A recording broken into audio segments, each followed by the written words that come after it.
Welcome back to another technical deep dive here in the debug zone.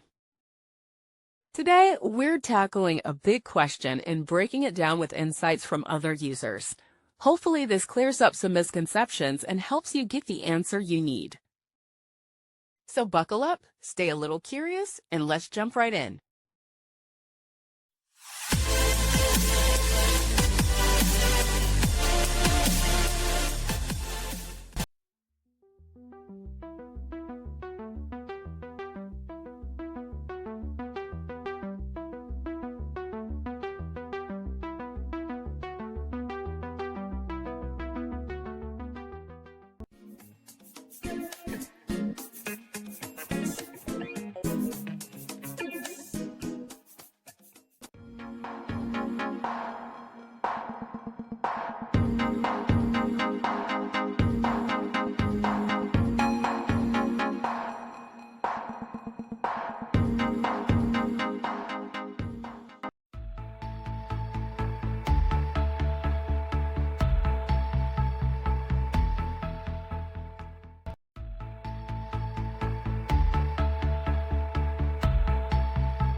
And that's a wrap.